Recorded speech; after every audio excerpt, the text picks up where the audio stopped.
अस्सलामु अलैकुम दोस्तों, पेश खिदमत है आज की कहानी। कहानी में आगे बढ़ने से पहले मेरी नए आने वाले दोस्तों से अपील है कि हमारे चैनल को सब्सक्राइब करें और बेल के आइकॉन को दबाकर ऑल नोटिफिकेशन ऑन कर दें ताकि हर आने वाली नई वीडियो का नोटिफिकेशन आपको बर वक्त मिल सके। आंखें खोल दो तसद्दुक, वो बोला और तसद्दुक ने आंखें खोल दी। तुम्हारी एक शराफत की वजह से हमने तुम्हारी जान बख्श दी। शराफत? हाँ, तुमने शकीला का पता आसानी से बता दिया।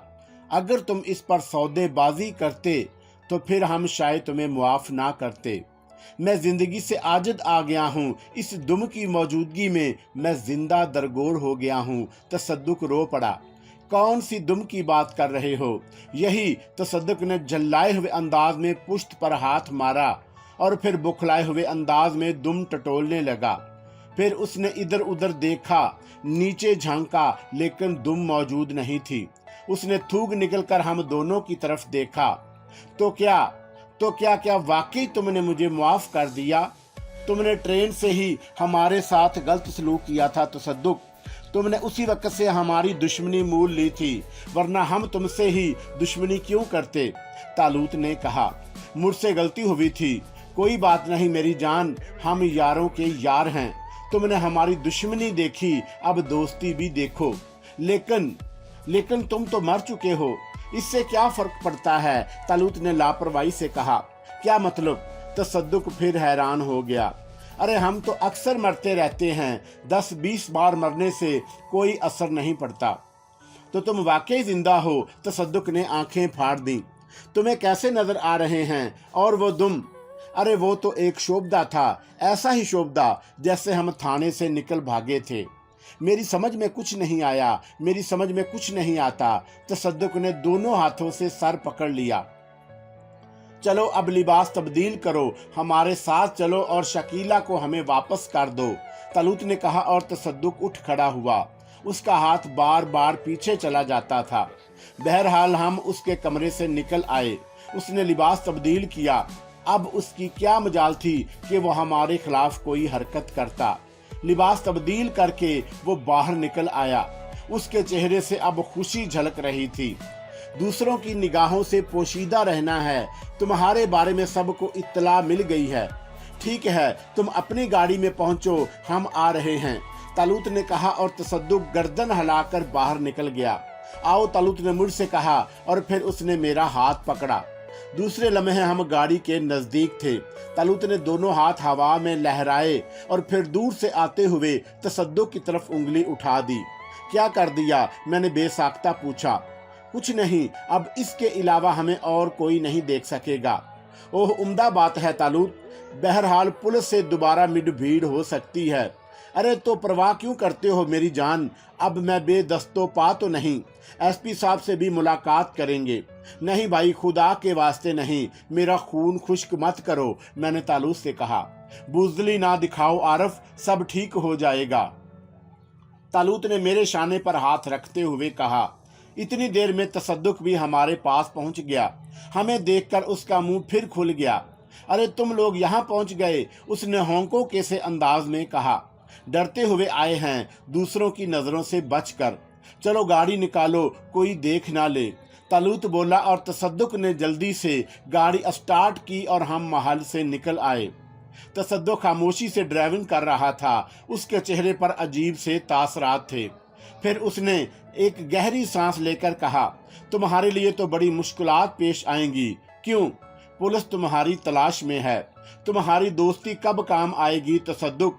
मैं क्या कर सकता हूँ? हमें कहीं छुपाने का बंदोबस्त नहीं करोगे? छुपाने का? उसने फिक्रमंदा अंदाज में कहा और फिर कई मिनट तक सोचता रहा।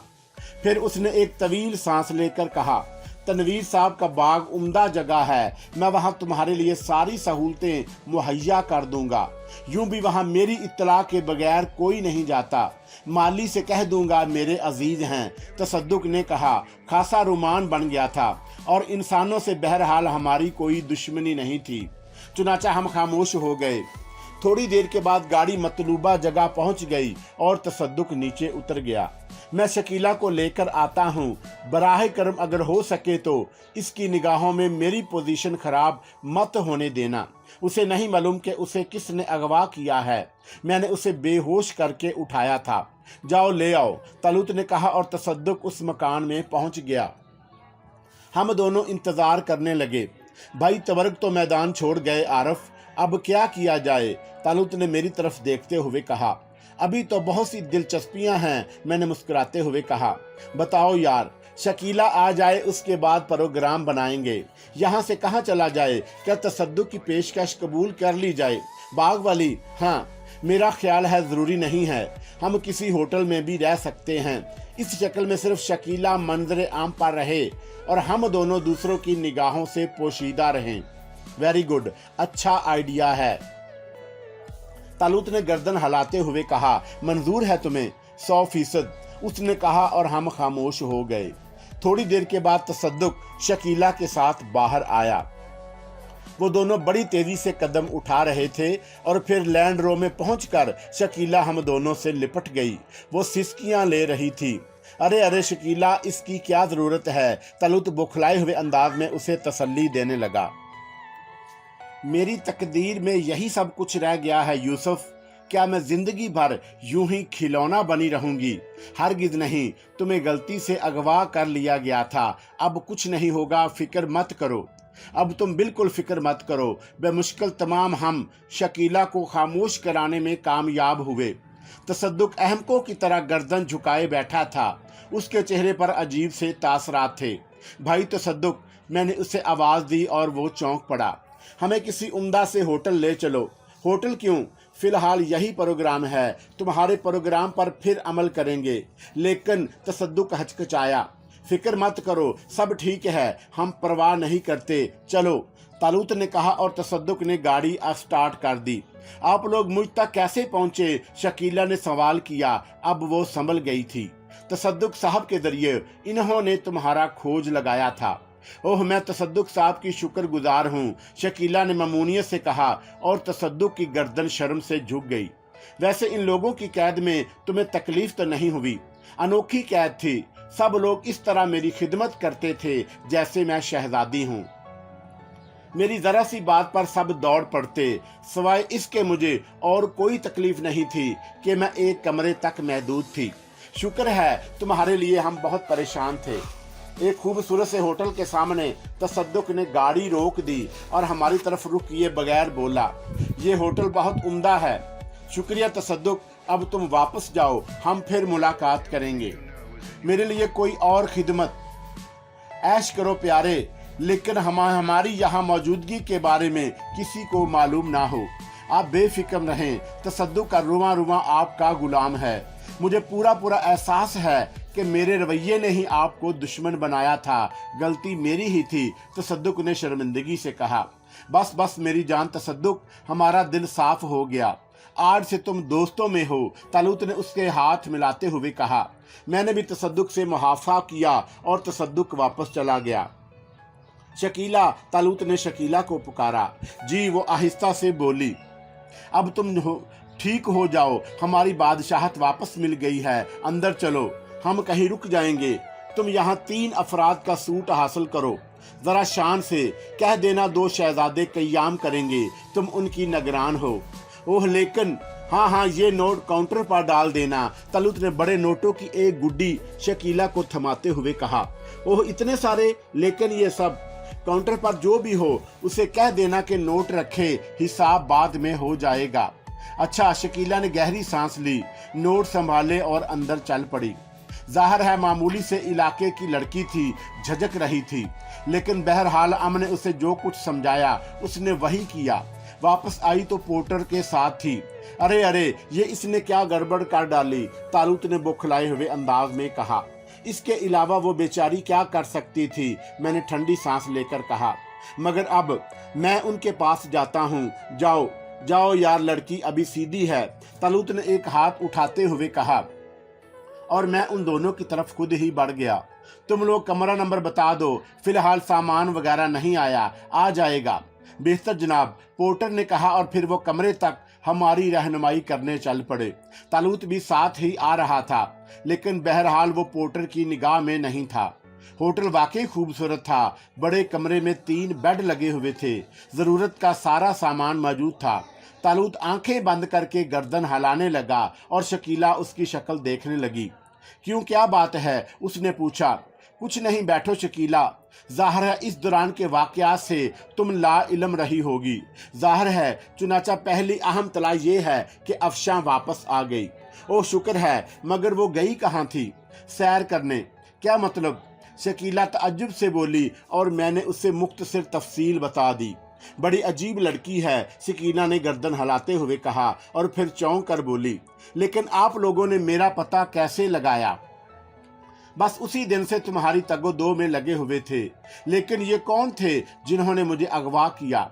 जुराइम पेशा तनवीर साहब से कुछ वसूल करना चाहते थे, लेकिन बहुत जल्द उनकी गलतफहमी दूर हो गई। मैंने जवाब दिया और शकीला गर्दन हिलाने लगी।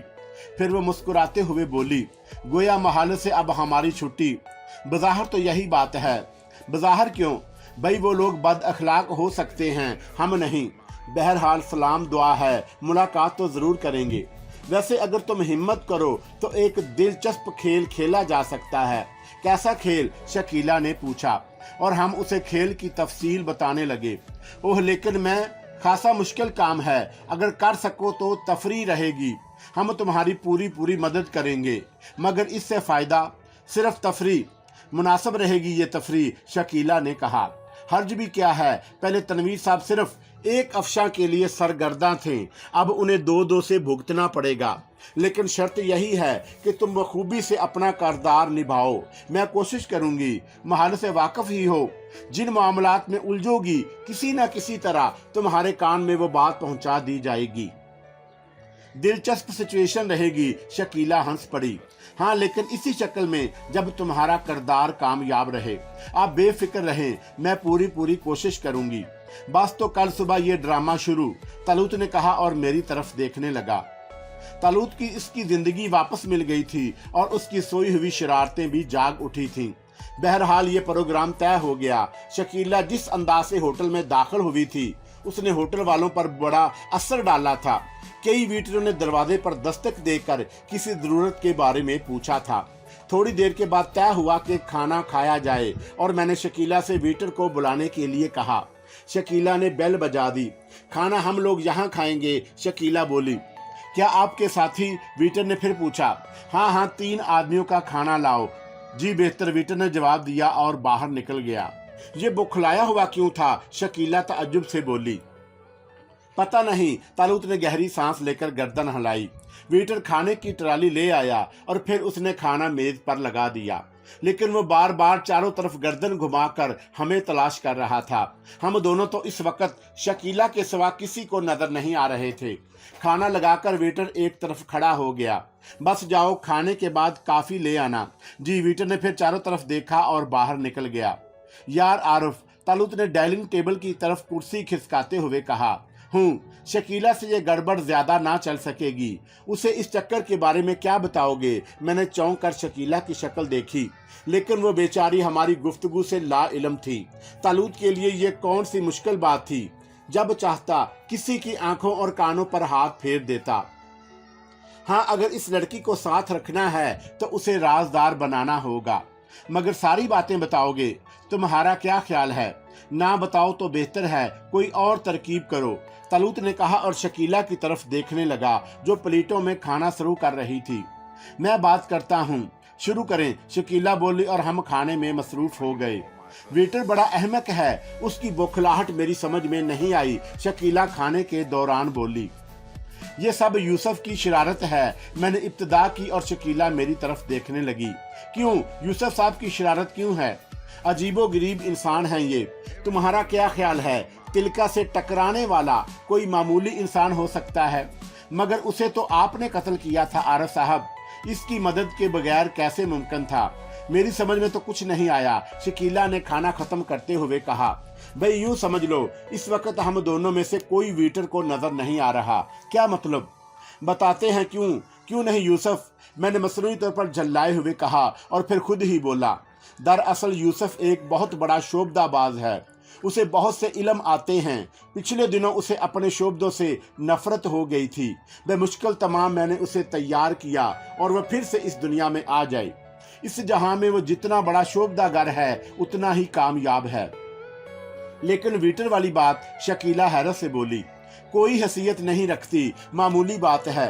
तुमने यूसुफ की शोबदागरी नहीं देखी? कमाल है, ये कैसे मुमकिन है? शकीला बड़बड़ाने लगी। बस तुम देखोगी, लेकिन किसी बात पर हैरत का इजहार नहीं करना। लेकिन ये मामूली शोबदागरी नहीं है, आप दोनों इसे नजर नहीं आ रहे। इन मामलात में यूसुफ अपना सानी नहीं रखता, तुम अपनी आंखों से देख लोगी। मैं वाकई हैरान हूँ, अगर यूसुफ साहब ऐसे ही शोबदागर थे तो इतने दिन तक क्यों खामोश रहे? वो खामोशी का दौर था, मुझे यकीन नहीं आ रहा। वीटर की हरकत देख लेना, लेकिन कुछ बोलोगी नहीं। शकीला दिलचस्पी से गर्दन हिलाने लगी। फिर हमारा खाना खत्म करने के बाद उसने जल्दी से वेटर को बुलाने के लिए घंटी बजाई। चंद मिनट के बाद वेटर अंदर आ गया। उसने अंदर आते ही चारों तरफ देखा। बर्तन उठा लो वेटर और काफी पिला दो। जी, वेटर ने गर्दन हिलाई। फिर बर्तनों के पास पहुंचकर वो दोबारा चौंक पड़ा। उसने चारों तरफ देखा और फिर बोला, काफी कितनी लाऊं जी? 3, शकीला ने जवाब दिया। 3? वेटर ने सरसराती हुई आवाज में कहा। हाँ, क्यों? बीबी, एक बात पूछूं? वेटर ने हिम्मत करके कहा। पूछो। आपके साथी कहाँ हैं? शकीला ने कोई जवाब नहीं दिया। अब उसके चेहरे पर हैरत के नकूश फैल गए। तब तालूत ने शकीला से कहा, टाल दो इसे, कुछ कह सुनकर। वो ना हमें देख सकता है, ना हमारी आवाज सुन सकता है। शकीला ने फिर विटर की तरफ देखा। उसके अंदाज से ऐसा ही मालूम हो रहा था जैसे उसने तालूत की आवाज भी ना सुनी हो। तुम जाओ, काफी ले आओ, शकीला ने उससे कहा और विटर पलट कर दरवाजे की तरफ चल पड़ा। लेकिन वो घूम घूम कर पीछे देख रहा था। मेरी समझ में कुछ नहीं आया, शकीला ने कहा। उलझने की बात नहीं शकीला, यूसुफ का फन है, इंतहाई हैरत अंगेज है। और इसके साथ आप भी आरफ साहब। हाँ भाई, इसने मुझे भी रंग दिया है। मेरे लिए सख्त हैरत अंगेज इंकशाफ है। बहरहाल, हाँ, इस बात पर उलझने की जरूरत नहीं, अलबत्ता आसाब पर काबू रखना जरूरी है। मसलन तनवीर साहब के मकान में ड्रामे के दौरान हम भी तुम्हारे साथ मौजूद होंगे, लेकिन दूसरे लोग हमें नहीं देख सकेंगे। तुम पूरे तौर से मुतमिन होकर काम करना, हम हर लम्हे तुम्हारी मदद को मौजूद हैं।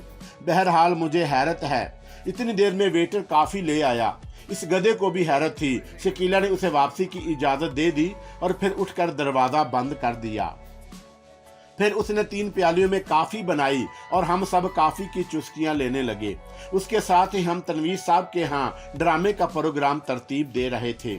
आखिर काफी भी खत्म हो गई। वैसे इस प्रोग्राम की इब्तिदा कब से हो? कल सुबह, वही मौजू रहेगा, तालूत ने जवाब दिया। ठीक है, शकीला ने ठंडी सांस लेकर कहा और फिर मुस्कुरा दी। इस शख्स तसद्दुक का क्या हाल है? अब तो दोस्त बन गया है बेचारा। हाँ, गरीब को बहुत परेशान किया आपने। वैसे अफशा की कहानी अजीब है। हाँ, सियाहत के शौक ने उसे खराब किया और तसद्दुक भी खूब गहरा आदमी निकला। हाँ, इसमें कोई शक नहीं। और जाहिर है तुम्हें देखकर इसकी हालत भी सबसे ज्यादा खराब होनी चाहिए थी। अफशा वाकई मेरी इस हद तक हम शक्ल है। हाँ, दिलचस्प मुशाहबत है। आज तक हम दोनों ही खुद को अनोखा समझते थे, लेकिन तुम दोनों भी हैरत अंगेज तौर पर यकसा शक्लों के मालिक हो। इसके बाद शकीला काफी देर तक अफशा के बारे में जरूरी मालूमात हासिल करती रही। वो दिल ही दिल में इस ड्रामे के तस्वर से खूब लुत्फ अंदोज हो रही थी। बहरहाल दूसरे दिन मुंह अंधेरे उठ गए। शकीला अभी सो रही थी। तालूत ने मुझे झुकाया और मैं भी जल्दी से उठकर बैठ गया। तैयार हो आरफ? अभी? हाँ, ठीक है। शकीला के बारे में बताओ। क्या उसे जगाकर ले चलें या ऐसे ही? जगाओगे तो बाकायदा जाना पड़ेगा। यही मैं सोच रहा हूँ। वैसे ही चलो, वहां जगा लेंगे। हैरानी की वजह से अपना किरदार ना भूल जाए, ये भी ठीक है। मेरा ख्याल है उस पर किसी हद तक खुल जाओ, जगा लो उसे, तालूत ने कहा और मैंने गर्दन हिला दी। फिर मैंने शकीला को झंझोड़ा और शकीला जाग गई। वो जल्दी से बिस्तर उठ गई। चलोगी नहीं शकीला? इतनी सुबह? हाँ, ड्रामा बिस्तर से ही शुरू कर दिया जाए। अच्छा ठीक है, लेकिन इसकी क्या जरूरत है? वहां जाकर भी तो बिस्तर पर लेट जाना है। लेकिन वहां तक जाएंगे कैसे? इस जालिम के शोबदे किस दिन काम आएंगे? क्या मतलब? आंखें बंद करो, इससे क्या होगा? ये होटल है ना? हाँ, फिर बस तो आंखें बंद कर लो और अपना हाथ मेरे हाथ में दे दो, तलूत ने कहा और शकीला ने मुस्कुराते हुए आंखें बंद कर ली। तलूत ने मेरा भी हाथ पकड़ा और दूसरे लम्हे एक हल्की सी सनसनाहट हुई। ये सनसनाहट भी सिर्फ मैंने महसूस की। तब तालूत की आवाज उभरी, बस हजरात आंखें खोल दें, क्या खड़े खड़े सोने का इरादा है? हमने आंखें खोल दी। तनवीर साहब के मकान को हम साफ पहचान गए। शकीला शिद्दते हैरत से गंग हो गई थी। इतना हैरान होने की जरूरत नहीं शकीला, अब अपना किरदार अंजाम देने को तैयार हो जाओ, तालुत ने कहा। हैरत अंगेज, क्या हम इसे सिर्फ शोभा कहेंगे? शकीला आहिस्ता से बोली। जो कहना होगा बाद में कह लेंगे, आओ, तालुत ने कहा और हम आगे बढ़ गए। क्या हमें देख नहीं लिया जाएगा? शकीला ने कहा। नहीं, और मुझे, तुम्हें भी कोई नहीं देख सकेगा। मेरे खुदा, मेरी समझ में कुछ नहीं आया। लड़कियों में बस यही खराबी होती है, जब तक समझ नहीं लेती कुछ नहीं करती। अब अगर तुम इसी तरह समझने की कोशिश करती रही तो काम हो गया। कोई काम बगैर सोचे समझे भी कर लो तो क्या हर्ज है? तलुत ने झल्लाए हुए अंदाज में कहा। ओह अच्छा, अब मैं ठीक हूँ, लेकिन क्या मेरी हैरत फितरी नहीं? हाँ, फितरी है, 100% फितरी। आइए, शकीला ने मुस्कुराते हुए कहा और हम अंदर की तरफ चल पड़े। थोड़ी देर के बाद हम अफशा की ख्वाबगाह के सामने थे। तालूत ने अंदर झांका। अफशा सो रही थी और दरवाजा अंदर से बंद था। तुम रुको, मैं दरवाजा खोलता हूँ, तालूत ने कहा और फिर वो ख्वाबगाह के अकब में चला गया। हमें नहीं मालूम वो अंदर कहां से घुसा, लेकिन बहरहाल चंद सायद के बाद उसने दरवाजा खोल दिया।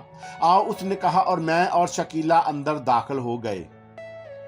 अफशा सामने ही एक खूबसूरत नसैरी पर सो रही थी। उसके बदन पर शब ख्वाबी का लिबास था। मैंने उस पर हाथ फेर दिया। कम से कम 1.5 घंटे तक ना उठ सकेगी। शकीला, तुम अलमारी से इसका शब ख्वाबी का लिबास निकाल कर पहन लो, हम उसे मसहरी के नीचे सुला देते हैं। लिबास पहनकर लेट जाना और थोड़ी देर के बाद, पता है, लेकिन देखो पूरी होशियारी से। आप फिक्र न करें, शकीला ने कहा और हम मुतमिन होकर अफशा की तरफ मतवज्जा हो गए। दोनों ने पकड़कर खूबसूरत लड़की को एहतियात से मसहरी के नीचे सुला दिया और फिर बाहर निकल गए। शकीला ने दरवाजा बंद किया था। कैसी रही उस्ताद? तलूत ने मुस्कुराते हुए पूछा। बस तुम्हारी शरारत, मैं क्या कह सकता हूँ। अरे दिलचस्पी रहेगी, तलूत हंसते हुए बोला। आओ जरा करबो जवार की सैर करें। देखना यह है कि मिस शकीला अपना किरदार किस तरह अंजाम देती हैं। काफी देर तक हम तनवीर साहब के महल में आवारा गर्दी करते रहे। फिर खासा दिन निकल आया। यहाँ के मामूलात हमें मालूम थे, इसलिए हम समझ गए कि अब सब लोग जाग चुके होंगे। हमने अफशा के कमरे का रुख किया था। कमरे का दरवाजा खुला था। कोई शकीला जाग गई है, एक मुलाजमा अंदर से निकली। मैंने शकीला के कमरे में झांका। शकीला लिबास तब्दील कर चुकी थी। दर हकीकत वो बेहद पुरसकून थी। बड़े इत्मीनान से उसने बाल दुरुस्त किए और फिर बाहर निकल आई। हम दोनों ने खुद को उस पर जाहिर नहीं किया, खामोशी से उसके पीछे चल पड़े। शकीला भी उस कोठी से अच्छी तरह वाकिफ थी। वो नाश्ते की तरफ जा रही थी। नाश्ते की मेज पर तनवीर साहब, बड़ी माँ, कमाल और दूसरे लोग मौजूद थे। शकीला भी एक कुर्सी पर बैठ गई और नाश्ता शुरू हो गया। नाश्ते के दौरान हल्की फुल्की गुफ्तगू भी जारी रही। बहुत खूब आरफ, ये लड़की तो बहुत उम्दा जा रही है। हाँ यार, हैरत अंगेज, मैंने भी एतराफ़ किया। शकीला बेहद पुरसकून थी और निहायत इत्मीनान से नाश्ता कर रही थी। लेकिन फंसी खेज मनाजर शुरू होने में देर नहीं लगी। अभी नाश्ता खत्म भी नहीं हुआ था कि दरवाजे से अफशा दाखिल हुई। उसने लिबास तब्दील किया था, लेकिन बाल वगैरह यूं ही बिखरे हुए थे। सबसे पहले तनवीर साहब की निगाह उस पर पड़ी और चाय की प्याली उनके हाथ से गिरते गिरते बची। उनका मुंह हैरत से खुल गया। हूं तो नाश्ता शुरू हो गया, उसने कमर दोनों हाथों रखकर वसीले अंदाज में कहा और उसकी आवाज पर कमाल और बड़ी माँ ने भी चौंक कर उधर देखा। दोनों की हालत बदल गई थी। अरे मिस शकीला, आप! कमाल एकदम उठ खड़ा हुआ। शकीला ने भी घूमकर देखा और फिर अफशा को देखते हुए हैरत से बोली, अरे ये कौन है? अफशा कमर पर हाथ रखे उसी तरह खड़ी थी, लेकिन शकीला को देखकर उसकी हालत भी बदल गई। अरे अरे, वो बौखलाए हुए अंदाज में आगे बढ़ गई।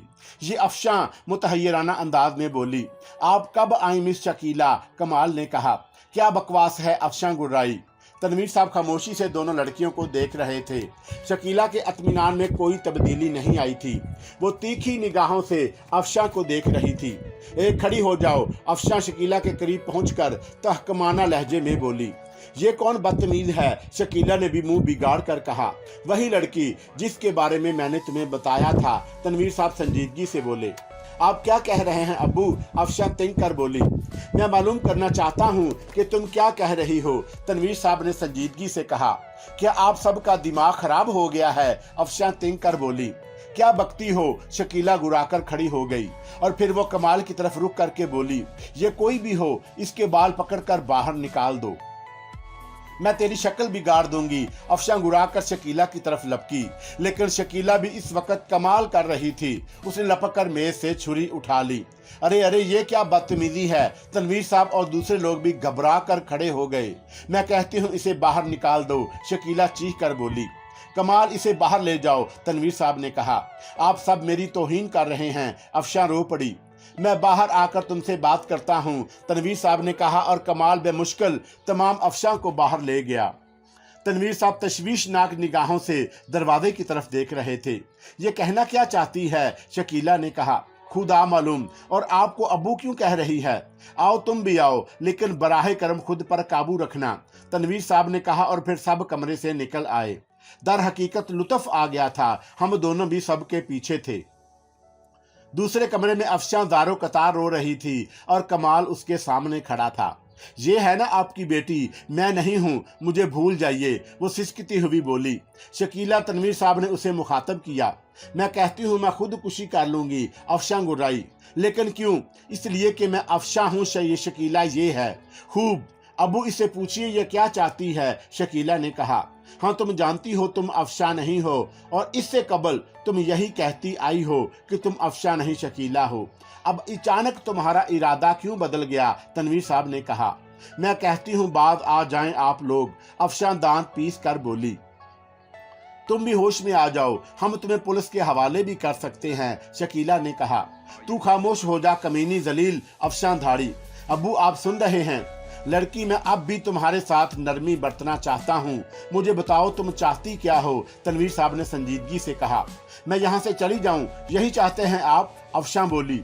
मेरा ख्याल है जाने की कोशिश के बावजूद तुम नहीं जा सकोगी, तनवीर साहब ने उसी संजीदगी से कहा। क्यों? इसीलिए कि तुम्हारे दोनों साथी पुलिस को जुल्म देकर निकल गए हैं और अब तुम्हारे बारे में पुलिस को इत्तला देना मेरा फर्ज है। मुझे एसपी ने भी यही हदायत की थी। आप अपनी बेटी की तमीज नहीं कर सकते अबू, अफशा बोली। हाँ, मैं तमीज कर चुका हूँ, मुझे इस ड्रामे का मकसद बताओ। अम्मी आप भी, अफशा बड़ी माँ से बोली। तुम कोई भी हो बेटी, मुझे तुमसे हमदर्दी है, लेकिन तुम ये सवांग क्यों रचा रही हो? बड़ी माँ ने कहा। मेरे खुदा, मैं क्या करूं? अफशा सर पीट कर बोली। मैं तुम्हें मशवरा दे सकता हूँ, कमाल ने जवाब अब तक खामोश था दखल दिया। जी फरमाइए आप भी। बेहतर यह है कि तुम अब हकीकत पर आ जाओ, हमें बहरहाल तुमसे हमदर्दी है।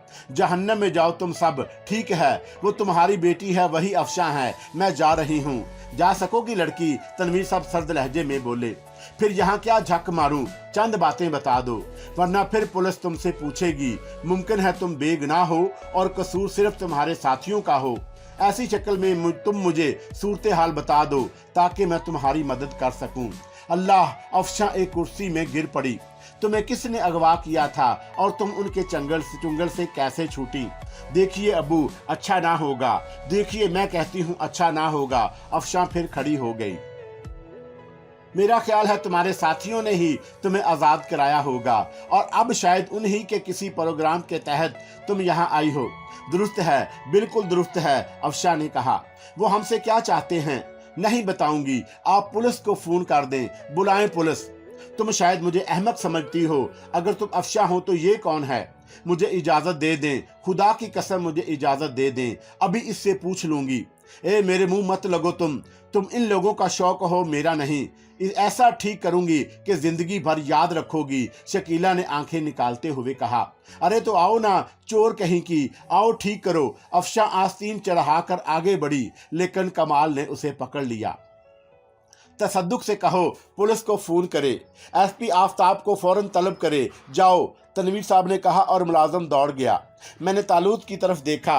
अब मैंने सरगोशी की, क्या हुआ? पुलिस आ रही है मोहतरम।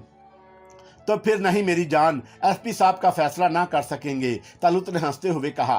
फिर भी शकीला गड़बड़ा गई। ऐसे ही गड़बड़ा जाएगी, हम दो उसकी मदद को मौजूद हैं, तालूत ने जवाब दिया और मैं खामोश हो गया।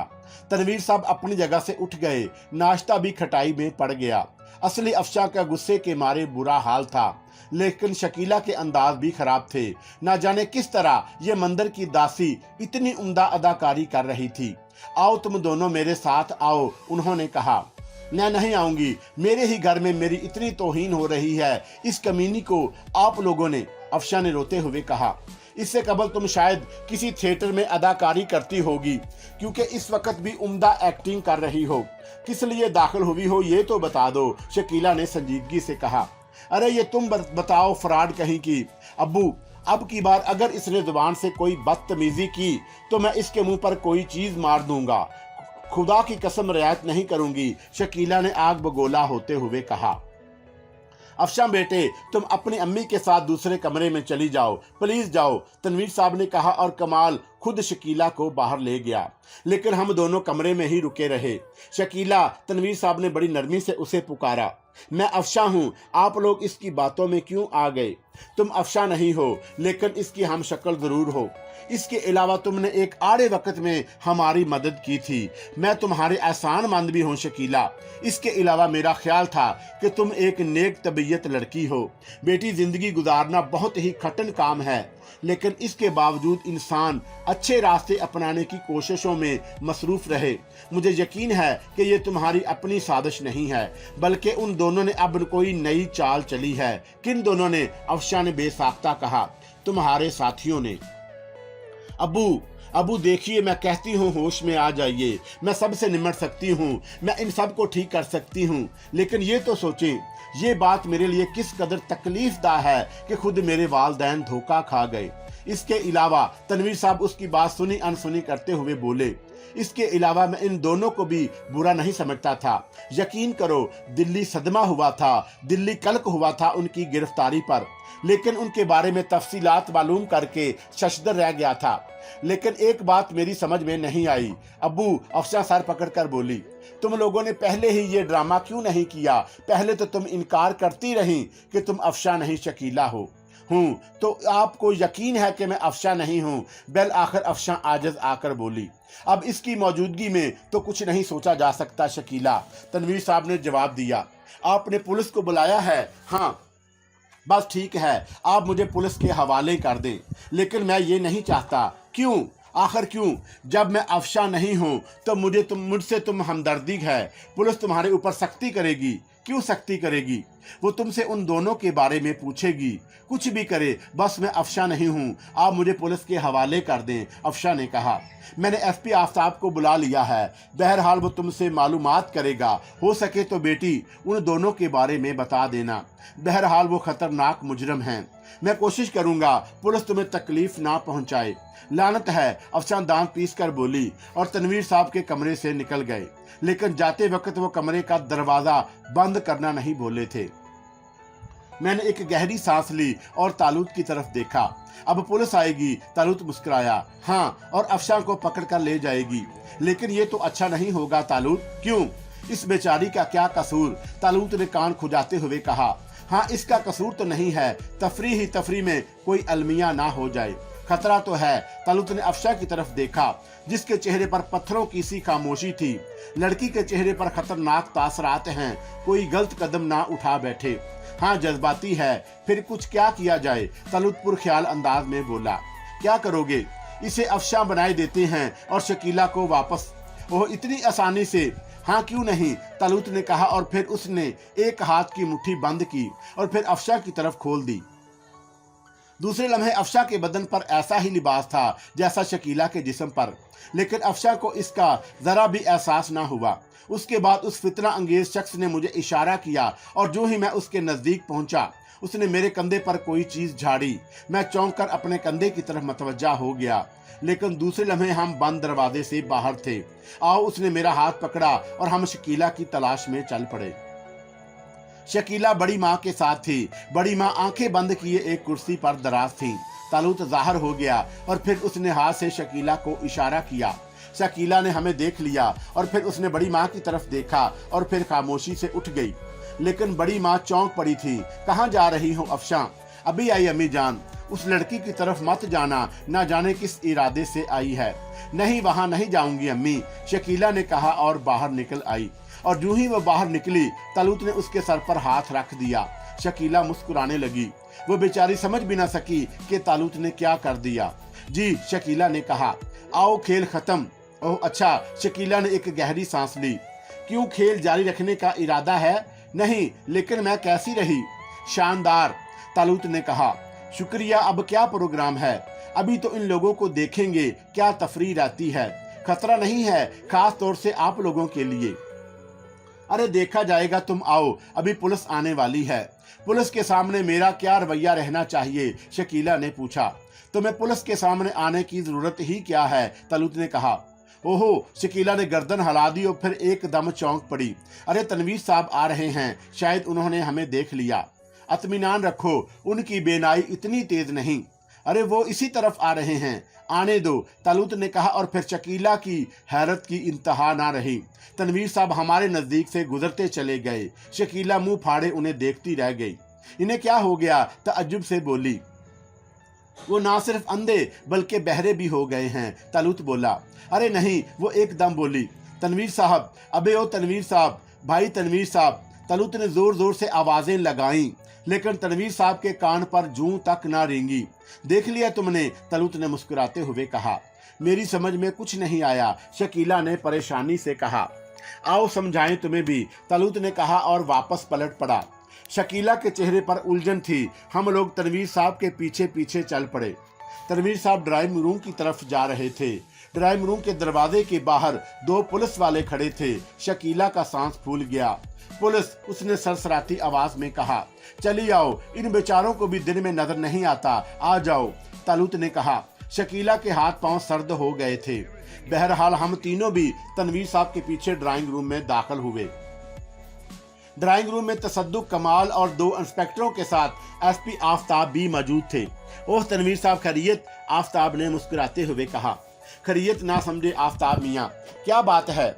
बड़ी दिलचस्प सिचुएशन है। यानी अब उस लड़की ने भी अफशां होने का दावा कर दिया है, जो अफशां की हम शक्ल थी। अरे, एसपी उछल पड़ा। मगर वो कहाँ है? एक कमरे में बंद कर आया हूँ। वो आई कब? अभी थोड़ी देर कबल। अफशां ही के लिबास में है और ऐसी अदाकारी कर रही है जैसे अफशां वही हो और असल अफशां फरार हो, तनवीर साहब ने कहा। लेकिन उसे तो अगवा कर लिया गया था, खुदा मालूम इस बारे में वो क्या कहती है। किस बारे में? अपने अगवा के सिलसिले में। भाई वो खुद को शकीला तस्लीम कब कर रही है? ओ हाँ, ये भी ठीक है, आपने उसे बंद कर दिया है। हाँ, बहुत अच्छा किया आपने तनवीर साहब। हम उससे इन दोनों का पता भी मालूम करेंगे। मैंने ऐसे खतरनाक लोग नहीं देखे। मुमकिन है अब वो इस लड़की को अफशां बनाकर यहाँ रखना चाहते हों। इस तरह वो आपकी दौलत पर हाथ साफ करने के चक्कर में होंगे। एक बात जरूर कहूंगा आफ्ताब मियाँ, तनवीर साहब बोले। जी, मेरे ख्याल में वो ऐसे लोग नहीं थे। कमाल है, यानी सब कुछ जानने के बावजूद। यकीनन दरमियान में कोई गलतफहमी जरूर है। ये लोग इसी तरह मुसासर कर लेते हैं, फिर बाद में नुकसान उठाना पड़ता है। बहरहाल ये पुलिस का काम है। इसके अलावा अगर वो चाहते तो पहले ही शकीला को अफशां कह सकते थे। इसमें भी कोई मसलहत तो होगी, खुदा जाने। बस दिल इन बच्चों के लिए कुड़ता है, ना जाने क्यों। तनवीर साहब ने कहा। खैर आओ, इस लड़की से मिल लो, लेकिन इसके साथ सख्ती मैं करूंगा। आप बेहद नरम दिल हैं। खैर आइए, मैं इससे ज्यादा परेशान नहीं करूंगा, आप आइए। और सब उठ गए। हम भी हस्बे मामूल सबके पीछे थे। आरस साहब, खुदा के वास्ते कुछ तो बताइए, इस वक्त हमारी पोजीशन क्या है? शकीला मेरी आस्तीनें पकड़ते हुए बोली। क्या मतलब? ये सब अंधे हो गए हैं, हम इनके साथ हैं और ये हमारी तरफ तवज्जो ही नहीं दे रहे। होटल के बेरे की क्या कैफियत थी? ओहो, तो हाँ, इस वक्त भी वही शोभदा कार फरमा है। आप इसे सिर्फ शोभदा कहेंगे आरफ साहब? चलो शोभदे से कुछ आगे बढ़ा लो, गोया मुझे सही बात नहीं बताई जाएगी। शकीला ने संजीदगी से कहा। सही बात से तुम्हारी क्या मुराद है शकीला? चले कोई बात नहीं, मैं अब नहीं पूछूंगी, शकीला ने कहा और फिर वो खामोश हो गई। मुझे थोड़ी सी उलझन जरूर हुई थी, लेकिन बहरहाल मैं तालूत की मर्जी के बगैर शकीला को इस रात में शरीक नहीं कर सकता था। हम इसके कमरे में दाखिल हो गए जहां अफशा बंद थी। तनवीर साहब ने खुद आगे बढ़कर दरवाजा खोला और फिर वो अंदर दाखिल हुए। उनके पीछे एसपी और इंस्पेक्टर भी थे। अरे वो तनवीर साहब अफशा का लिबास देखकर चौंक पड़े। अफशा शायद रो रही थी। उसने सुर्ख सुर्ख आंखें उठाकर उन सब को देखा और खड़ी हो गई। आइए एसपी साहब, मुझे गिरफ्तार कर लें, मैं शकीला हूँ, मैं इन दोनों मुजरिमों की साथी हूँ, मुझे गिरफ्तार कर लें। अफशा बेटी, तनवीर साहब बोले। ओहो, कोई नया ड्रामा? अबू क्या आपकी आंखों से पट्टी खुल गई? अफशा ने तंजिया कहा। मगर तुम यहाँ कहाँ से आई? तुम यहाँ कैसे आ गई? यकीनन तुमने दरवाजा खोला होगा और वह तुम्हें फंसा कर निकल गई। आपकी जहनी कैफियत ठीक नहीं मालूम होती अब्बू, अफशा ने जहर खान से कहा। ओहो, कहाँ गई अफशा? तनवीर साहब ने किसी कदर खुश्क लहजे में कहा। अफशा, मैं कहती हूँ मैं शकीला हूँ, आप भूल क्यों कर रहे हैं? अफशा को आपके साथ होना चाहिए। क्या बकवास है अफशा, तुम्हें क्या हो गया है? चंद मिनट पहले आपको क्या हो गया था अब्बू, इसका जवाब दें। क्यों, मुझे क्या हुआ था? आप तो मुझे अफशा मान ही नहीं रहे थे। तुम्हें आपकी इस अदाकारी की वजह मेरी समझ में नहीं आई। ओहो एसपी, मेरी समझ में यह सारा गोरख धंधा नहीं आ रहा। मुझे बताएं क्या बात है? आफ्ताब ने नरम लहजे में कहा। अरे अभी चंद मिनट पहले मैं शकीला को यहाँ बंद करके गया था। अफशा अपनी माँ के साथ थी, अब ये यहाँ है और वो। अब्बू खुदा से डरे, क्या हो गया है आपको? क्या तनवीर साहब आपको यहाँ बंद करके गए थे? एसपी ने पूछा। तो और क्या, अफशा ने झल्लाए हुए अंदाज में कहा। आप कैसे कह सकते हैं तनवीर साहब कि ये अफशा है या शकीला? एसपी साहब ने पूछा। मैं इसे कब बंद करके गया हूँ? ये तो मेरे साथ नाश्ते पर थी। वो तो शब ख्वाबी का लिबास पहने हुई थी। और ये, तनवीर साहब ने कहा, और अब पहली बार अफशा ने अपने लिबास पर तवज्जो दी और दूसरे लम्हे उसके मुंह से भी अजीब आवाज निकल गई। अरे ये मैं अब्बू, अभी कुछ देर कबल मैं ये लिबास तो पहने हुए नहीं थी। खुदा की कसम अब्बू, खुदा की कसम। तनवीर साहब, एसपी और दूसरे लोग परेशान निगाहों से एक दूसरे को देख रहे थे। मैं क्या अर्ज कर सकता हूँ? एसपी ने शाने उचकाए। तो क्या हम सब पागल हो गए हैं? अच्छा, इन दूसरी खातून ही को कहीं से बुलवा दें जो दूसरा लिबास पहने हुए थीं, या उन्हें अब अफशा तस्लीम नहीं करते तो फिर इन्हें बुलवा दें जो अफशा हैं। कमाल, अफशा को बुलाकर लाओ, तनवीर साहब ने कहा। जी बेहतर। कमाल दौड़ा। तनवीर साहब सख्त परेशानी के आलम में हाथ मल रहे थे। कैसी शर्म की बात है मेरे लिए, मैं अपने ही घर में अजनबी हो गई। लेकिन ये लिबास, खुदा की कसम अब्बू, मैंने लिबास नहीं तब्दील किया, खुद ब खुद तब्दील हो गया है। तनवीर साहब दांत निकाल कर बोले। हाँ, अफशा ने बेबसी से कहा। एसपी के चेहरे पर भी अजीब से तासुरात थे। शायद वो हमारे बारे में कुछ कहने में एहतियात कर रहा था, वरना ये पुरइसरार हालात 100% हमारी निशानदही करते थे। थोड़ी देर के बाद कमाल वापस आया। उसका चेहरा लटका हुआ था। पूरी कोठी में उसका पता नहीं है। उसने कहा। क्या मतलब? थोड़ी देर पहले बड़ी माँ से इजाजत लेकर गई थी। ओहो गोया, मेरे लिए जो हुक्म हो, एसपी ने किसी कदर बोर होते हुए कहा। जाओ भाई, माफी चाहता हूँ, मैं तो वाकई परेशानी में फंस गया। तनवीर साहब ने परेशानी मसलते हुए कहा। सिर्फ एक दरख्वास्त करूंगा, आफ्ताब ने कहा। जी, अगर दोबारा इन तीनों में से किसी का पता चल जाए तो इंतहाई अखलाक से पेश आएं और खामोशी से मुझे इत्तला दें। बेहतर है, मैं ऐसा ही करूंगा। खुदा हाफिज। आओ, एसपी ने अपने साथियों से कहा और फिर वो वहां से चले गए। तो सच बताओ, मैंने तुम्हें ही बंद किया था, तनवीर साहब ने अफशा से कहा। नहीं बोलूंगी, खुदा की कसम नहीं बोलूंगी। कैसे बाप है आप खून की बू को नहीं महसूस कर सकते। उस कमीनी की बात मान ली थी आपने। मेरी नाक खराब हो गई है भाई। आओ, तनवीर साहब ने कहा और फिर वो सब भी बाहर निकल गए। शकीला सख्ते के आलम में ये सब कुछ देख रही थी। जब वो सब निकल गए तो उसने एक गहरी सांस ली और उनमें से किसी ने हमें नहीं देखा। तुम वही मुर्गे की एक टांग लिए खड़ी हो, तलुत ने कहा। नहीं, मैं आपको मजबूर नहीं करूंगी, अलबत्ता बोर जरूर करूंगी। नहीं, अब बोर भी नहीं करूंगी, वो आजुर्दगी से बोली। पक्का वादा, तलुत मस्खरेपन से बोला। हाँ पक्का वादा, शकीला ने रोहांसे लहजे में कहा। शुक्रिया, आओ अब कुछ खाने पीने की बात हो जाए, तलूत ने कहा और हमारा हाथ पकड़कर एक तरफ चल दिया। मैंने डाइनिंग रूम में अलग बनाया है, वहां खाना अलग हो चुका होगा। मैं इस बात की हकीकत जानता था। हम कोठी के एक दूर अफ्तादा हिस्से में पहुंच गए और जब हम एक कमरे में दाखिल हुए तो आंखें खुल गईं। एक चौड़ी मेज लगी हुई थी और वहां अनवाउ इकसाम के खाने चुने हुए थे। मैंने शकीला की जानब देखा। शकीला के चेहरे पर कोई तासुर नहीं था। उसने अपने आप को बेनियाज कर लिया था। खाने पर वो खामोशी से बैठ गई और फिर खाना निहायत खामोशी से खाया गया। खाने के बाद तालूत ने हम दोनों की शक्ल देखी और बोला, तो दोस्तों अब क्या प्रोग्राम है? प्रोग्राम तो डायरेक्टर तुम ही हो। तुम लोग एतराज तो नहीं करोगे? हरगिज नहीं। तो सुनो, मेरा ख्याल है मैं तनवीर साहब के सामने जाऊं। क्या मतलब? हाँ, उनसे बात करेंगे। क्या बात करोगे? बस उन्हें हकीकत बता देंगे और फिर यहाँ से चलेंगे। ओहो, तो तुम तनहा ही जाओगे? नहीं, हम तुम दोनों भी चलो। मगर तालूत, मेरा मतलब है यूसुफ। मैंने चोर निगाहों से शकीला की तरफ देखा। बेइख्तियारी में मेरे मुंह से तालूत निकल गया था। शकीला ने एक लम्हे के लिए मुझे देखा और फिर लातअल्लुक हो गई। वो खुद पर जबर कर रही थी। हाँ, क्या मतलब है तुम्हारा? मेरा मतलब है चलना है तो खामोशी से निकल चलो। इन बातों की क्या जरूरत है?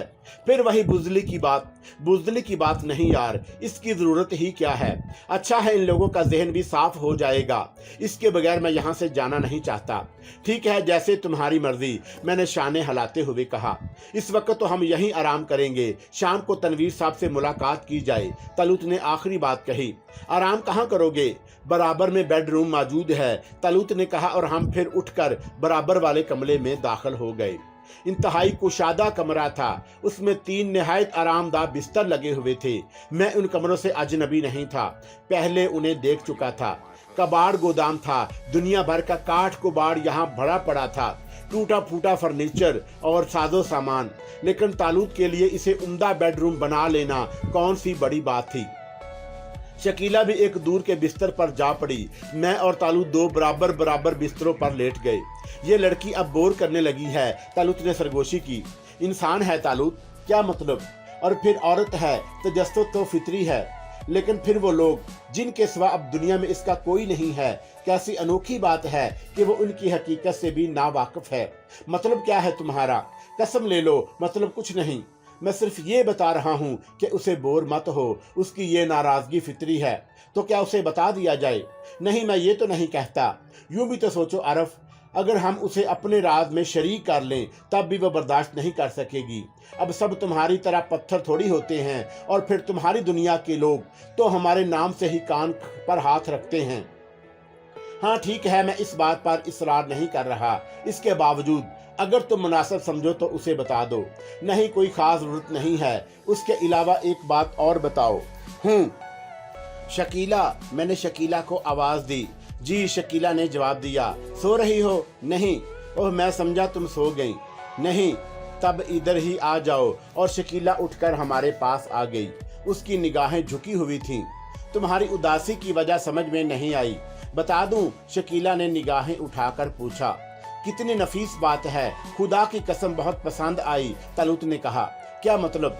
अगर ये कुछ नहीं और कोई बात नहीं है वगैरह कहती तो वो अपनायत नहीं रहती जो अब पैदा हुई है। यार आरफ, मैं इस सवाल पर वजद में आ गया हूँ। मजाक उड़ा रहे हैं आप मेरा, शकीला ने शिकायती अंदाज में कहा। नहीं, खुदा की कसम नहीं, ऐसी बात नहीं है। अच्छा, अब पूछने तो दो, मैंने कहा।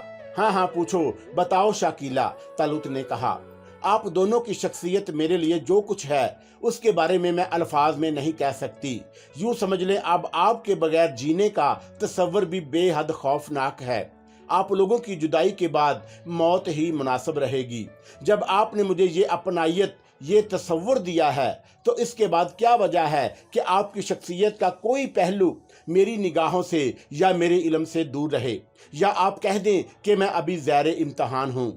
मैं अपनी मोहब्बत, अपनी वफा का मुकम्मल सबूत नहीं दे सकी। मुझे वो तरीका बता दें जिससे मैं अपने आप को आपका बना सकूं। शकीला की आंखों से आंसू बहने लगे। आरफ, तालूत ने हाँक लगाई। बता दो यार, बता दो। जो कुछ होगा देखा जाएगा। तुम खुद ही बता दो, मैंने कहा। मैं बता दूं? तो सुनो शकीला, जिस तरह तुम राजहंस नहीं थी बल्कि शकीला थी, इसी तरह मैं खाली यूसुफ नहीं हूँ बल्कि मेरा पूरा नाम यूसुफ इब्रान है। यूसुफ इब्रान, शकीला ने ज़ैर लब दोहराया। हाँ, और ये तुम्हारे आरफ साहब मुझे तालूत कहते हैं।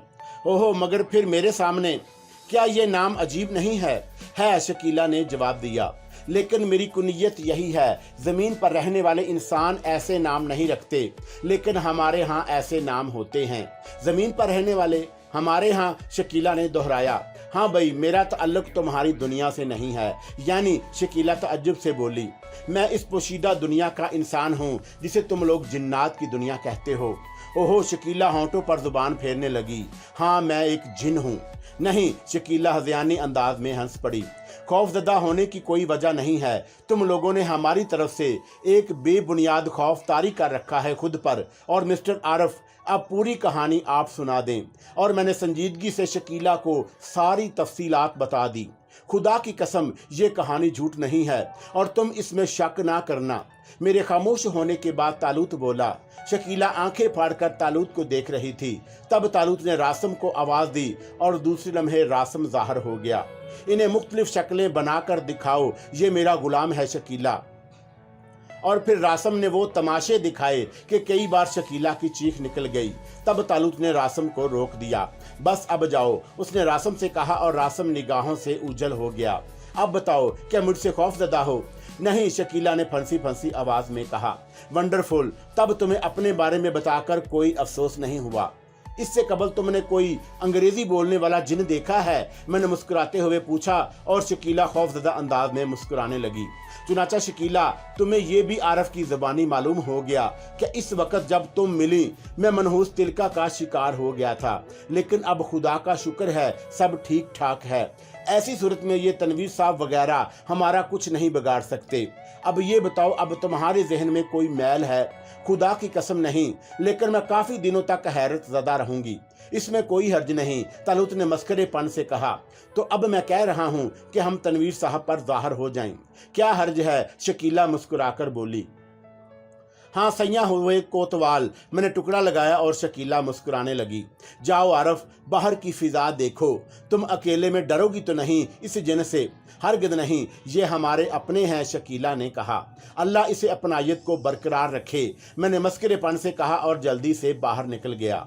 मैं जानता हूँ कि मैं दूसरों की निगाहों से पोशीदा हूँ, इसलिए मैं इत्मीनान से कोठी गर्दी करता रहा।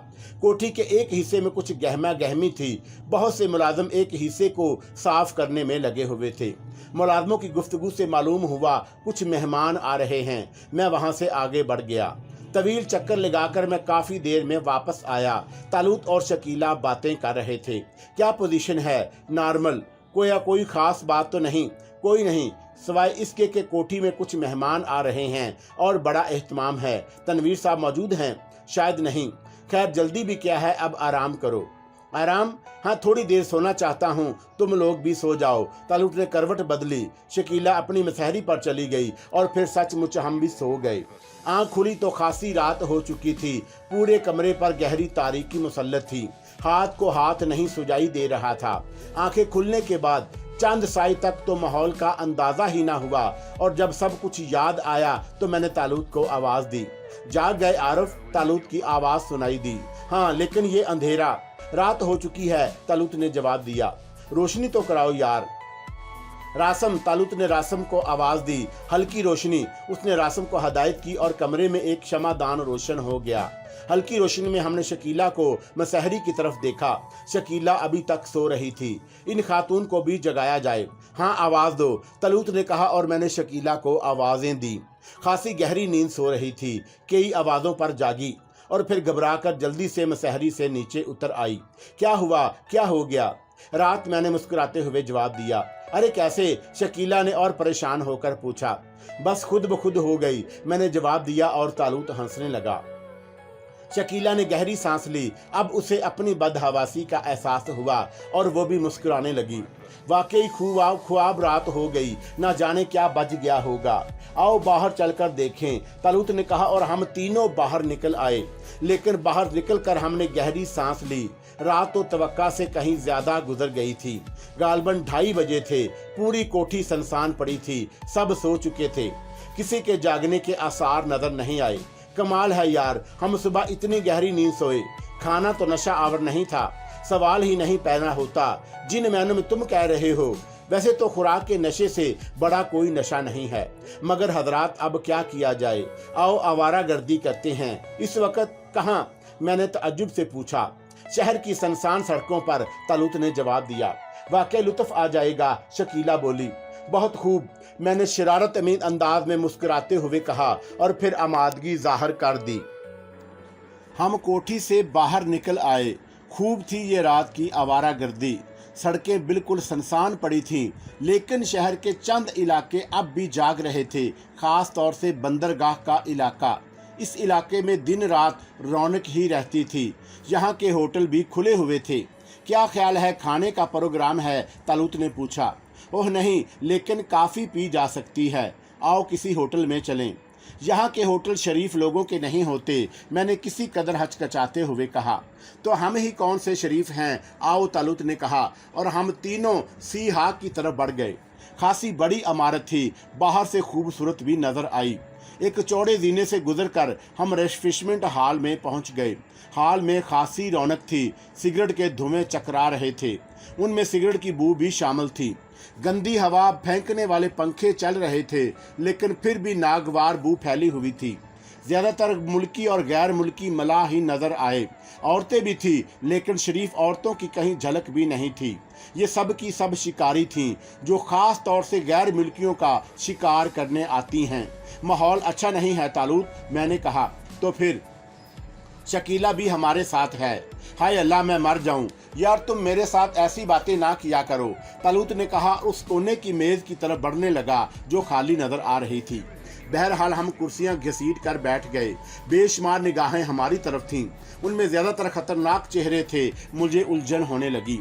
इस बेबाक माहौल में कोई हंगामा जरूर होगा, मेरे दिल ने कहा, लेकिन मुझे हैरत इस शकीला की बच्ची पर हुई।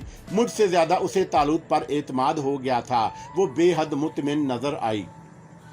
वेटर हमारे सरों पर पहुंच गया। काफी, तालूत ने भारी आवाज में कहा। साहब, वेटर झुक कर बोला। तालूत ने चौंक कर उसे देखा। आप किसी जहाज से आए हैं? नहीं, क्यों? शहर से आए हैं। हाँ, मैं आपके लिए कमरे का बंदोबस्त कर सकता हूँ, रात भर रहें, किराया सिर्फ 20 रुपये होगा। यहाँ बैठना ठीक नहीं है। अच्छा, क्यों? तालूत ने पूछा। यहाँ अच्छे लोग नहीं आते, और फिर इस वक्त हाल में बहुत बुरे बुरे लोग मौजूद हैं।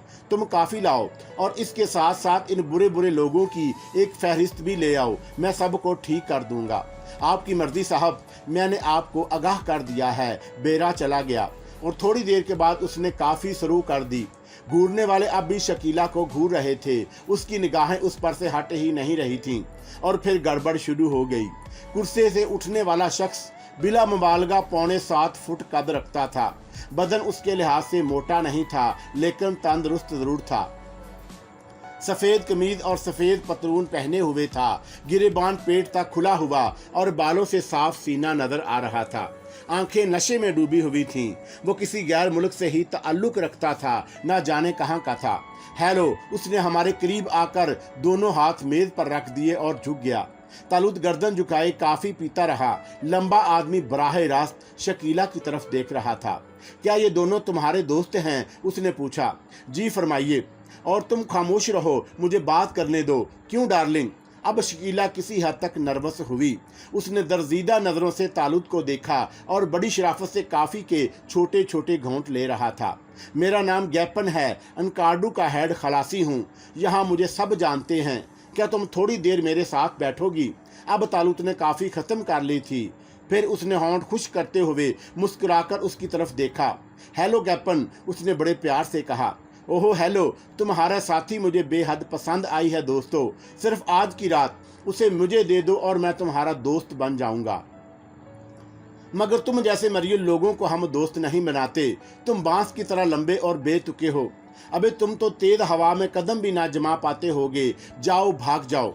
उठो लड़की, तुम बंदरगाह के शहनशाह को नहीं जानती। मैं खुश हो गया तो किस्मत संवर जाएगी। गैपर ने शकीला की तरफ हाथ बढ़ाया और फिर चौंक पड़ा। ना सिर्फ उसने बल्कि मैंने और शकीला ने भी महसूस किया कि अचानक उसका एक हाथ गायब हो गया था। गैपर ने दूसरे हाथ से अपना हाथ टटोला और फिर उसकी चीख निकल गई। बहुत से लोग चौंक कर खड़े हो गए थे। अरे मेरा हाथ, अरे मेरा हाथ, कैबन चीख रहा था और फिर अचानक वो एक तरफ लड़क गया। उसकी एक टांग छोटी हो गई थी। तब तालुत झुका और उसने मुंह से फूंक मारी। पूरे हाल में हंगामा हो गया। गैपन किसी तिनके की तरह उछलकर दूर जा गिरा था। मैंने गहरी सांस ली। लोग कैबन की तरफ मतवज्जा थे। उन्होंने देख लिया था कि हमारी तरफ से कुछ नहीं हुआ। हम तो खामोश बैठे थे। ना जाने गैपन को क्या हो गया था। शकीला खिलखिलाकर हंस पड़ी। फिर उसने कॉफी की प्याली मेज पर रख दी। मेरा ख्याल है उठ ही जाएं, यहाँ से कहीं और चलें। निपल की रकम रख दो आरिफ, तालुत ने कहा और मैंने जेब से चंद नोट निकाल कर मेज पर डाल दिए। गैपर के गिर्द तकरीबन सारे ही लोग जमा हो गए। दूसरे दरवाजे खाली थे। हम इत्मीनान से दरवाजे से निकल आए। हमें रोकने वाला कोई नहीं था। फिर हम उस होटल से काफी दूर निकल आए। हमारा रुख समुंदर के साहल की तरफ था। अब क्या होगा मिस्टर यूसुफ, शकीला ने पूछा।